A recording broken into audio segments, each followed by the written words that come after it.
ரணில் விக்ரமசிங்கவுக்கு ஆதரவளிக்கும் ஸ்ரீலங்கா பொதுஜன பெரமுனவின் தரப்பினர் அமைச்சர் ஹரின் பெர்னாண்டோவுடன் பத்திரமுல்லையில் இன்றும் பேச்சுவார்த்தை நடத்தினர்.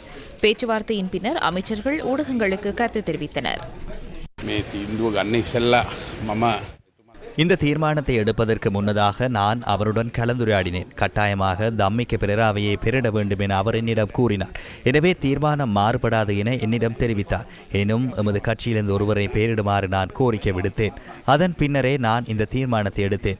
இதற்கு முன்னர் இந்த தீர்மானத்தை எடுத்திருக்கும் பட்சத்தில் பெருந்திரளானோர் நாமல் ராஜபக்சவின் வெற்றிக்காக ஒன்றிணைந்திருப்பார்கள்.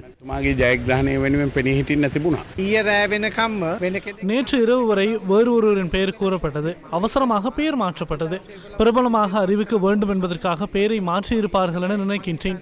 எனினும் கட்சி மற்றும் கிராம மட்டத்தில் உள்ள மக்களுக்காக அந்த தீர்மானம் எடுக்கப்படவில்லை என நினைக்கின்றேன். தீர்மானத்தை மாற்றுவதற்கு சந்தர்ப்பம் இருக்கிறது, அதற்கு காரணமும் இருக்கிறது. எனவே தீர்மானம் மாற்றப்பட்டதன் பின்னர் கதைப்போம். நாம் போட்டியிடவில்லை, ஆதரவு வழங்குகின்றோம் என ரணிலுக்கு பக்கத்தில் சென்று கூறுவார்கள். சஜித்திடமும் அதனை கூறுவார்கள்.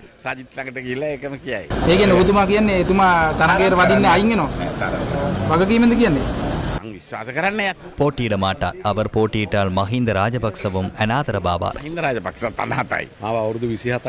களுத்துறை மாவட்ட மக்களே என்னை 28 வருடங்களாக பாராளுமன்றத்துக்கு தெரிவு செய்தனர்.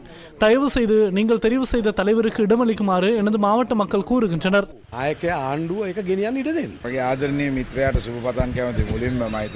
எனது அன்பான நண்பருக்கு முதலில் வாழ்த்து கூற வேண்டும். தனது கட்சியை பாதுகாக்கும் யோசனையே அவர் உண்மையில் செய்துள்ளார். 38 வயதில் அவர் செய்யும் செயற்பாடுகளுக்கு நான் வாழ்த்து தெரிவிக்கின்றேன். ராஜபக்சவினரின் கைகளிலே வாக்குகள் இருப்பதாக சிலர் நினைக்கின்றனர். அவ்வாறு நினைப்பது தவறு. நாட்டு மக்கள் அதற்கான பதிலை வழங்குவார்கள். மொட்டு கட்சியின் 90% உறுப்பினர்கள் ரணில் விக்ரமசிங்கவுடனேயே இருக்கின்றனர்.